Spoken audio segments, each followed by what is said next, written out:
My 400-word stories, written and read by Chloe Huntington. Untitled Ghost Story. Listener discretion is advised. Contains some upsetting scenes. I typed in the door code to the mortuary. My fingers shivered slightly when I realised this was my first time prepping a body for viewing on my own. No amount of previous training had prepped me for this moment. As I entered the mortuary, I felt the sudden coldness surrounding me. This was a different feeling of coldness compared to the feeling of a chilly winter's day. I stood still for a small moment and looked at the white sheet that covered the body. Now is my chance to turn around and walk away. Instead, I shut my eyes and took a deep breath. I felt my feet move forwards towards the desk where I fixed my eyes upon the nitrile examination gloves. I slowly stretched them onto my hands and adjusted them so they felt comfortable. The only thing I could hear was the irritating loud sound of the fridges buzzing. I exhaled loudly and turned around to face the trolley, which was at my waist height. I hovered my hands above the white disposable sheet that covered the body beneath. I breathed out. "Let's do this," I said to myself. I began to pull the sheet off the body and instantly recognised them.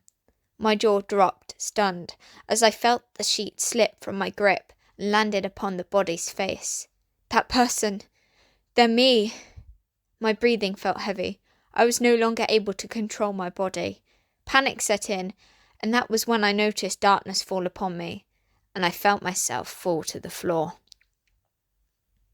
My eyelids struggled to open at first. And once they did, it only was slight, and my vision had become white and clouded. What's going on? I could hear voices around me. I tried to move, to reach out in the direction of these voices, but I just couldn't seem to. A soft sensation brushed upon my lips. "That shade looks good on her," I heard an unfamiliar voice say. I then felt a slight pull of my arms as I felt my body shift into a tight-fitted box. My hands were gently placed on top of each other. The coldness of them made me internally quiver. I felt myself being wheeled into a room that smelt like incense. I couldn't seem to comprehend what was going on until the coffin lid closed above me. Train Story. Written and read by Chloe Huntington. The train lights flickered suddenly as a tall but mysterious man walked down the middle of the train, holding onto the loops that hung down from the roof of the train carriage as he walked. His brown leather coat brushed up against the passengers as he passed them in the crowded carriage. He let out a small yet sarcastic cough once he'd passed a taller man and an average-height woman, who were sitting down on two seats near him. The man, who seemed to signal to, wore a face mask, like the one you'd see during COVID. It covered the lower parts of his face. He had short strands of hair that appeared at the back of his head. His clothes were basic and plain, but what stood out most about the sitting man was his giant boots. They were covered in buckles and studs, which immediately drew attention to them considering his plain appearance. The woman, however, was more stylish compared. She had a colourful scarf covering her lower face and nose, and she wore a navy blue leather coat, white shirt and blue jeans. The woman wore ankle boots and had luscious brown hair with a pink dyed strip of colour. Both of them stared patiently at the man standing up beside them. "Is it time to move, Balthazar?" the big bloke who was sitting down said. His speech sounded slurred from behind the mask. Balthazar stuck out his finger as if suggesting to the man to wait just one more moment. Balthazar then rested his eyes upon the woman who met his gaze. She nodded as she stood up and began trying to maneuver herself around the crowds of people that now surrounded her. Once she reached the end of the carriage, she placed her hand on the metal pole by the exit. She closed her eyes, relaxed her body, and felt something cool spill from her hand. As she opened her eyes, she pulled her hand away to reveal a small patch of clear venom. She gave a sinister grin and exited the carriage abruptly. Balthazar stared intently at the man. "Duran, your move." Duran nodded and stood up, yanking off his face mask to reveal a scarred face. Rough stitching had altered his nose shape, and his sharp yellow venomous teeth had put black holes into his lip. His eyes locked onto a passenger. Him!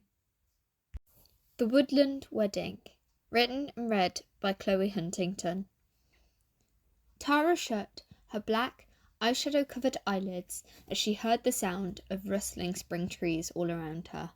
This was the moment she had been waiting for almost a year. She was getting married to her fiancé in the woods under the cherry blossom trees. Her father was standing to her left, holding her arm in patience, but also for support. Tara looked down at her emo black wedding dress and her knee-length boots. Is marriage really what I want? She thought to herself for a small moment before nodding to herself and ignoring her doubt. Then she glanced up ahead as the light spring breeze started to brush her basic black hair around her face. She saw her fiancé, Lorna, waiting for her at the end of the aisle, smiling in her direction. Tara smiled back at her. I'm ready, Tara whispered to her father anxiously. Tara then signalled for the procession to begin. Her best friends, Madeline and Faith, walked down the aisle beside her. Their bridesmaids' outfits consist of dark leather boots, black and blood-red dresses with laced corsets and a small garnet red flower in their hair. Then suddenly, Tara's favourite song started playing, The Only Exception by Paramore. Tara knew it was her time to walk down the aisle. Her hand gripped her father's arm as they began to walk slowly to the rhythm of the music. As she walked down the aisle, Tara turned her gaze to the setting around her. It was April. Flowers were blossoming and the animals were out. The warm breeze of nature fluttered Tara's dress slightly as she walked closer to meet her fiancé. Lorna's dress was the opposite of Tara's. It was full of bright colours. It was a shorter dress with thrills and multicoloured flowers all around it. Lorna also wore a crown of flowers in her strawberry blonde hair, which matched her outfit. She watched with awe as her emo bride walked towards her.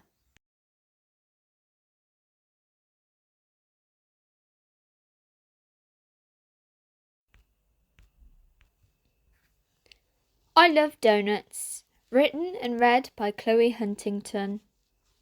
I love doughnuts. There's not much I can say except I love doughnuts. I don't have them very often because they're my guilty pleasure, but I just love them. A ring donut, pink, with rainbow sprinkles. They're what I love.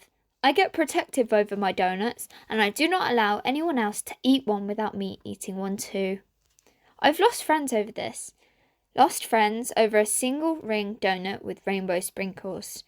Goodness, people are silly. I've even thrown donut parties, but only with myself, of course. When people come to my house, I hide my loves in a cupboard or a drawer. I love my donut.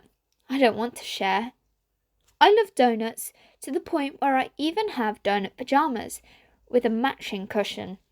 I sit on my sofa in them, eating my 4-pack of pink iced ring donuts from my local shop. I don't travel very far for them, only 5 minutes up the road. I'm sure that Belinda from number 53 likes seeing my donut pajamas.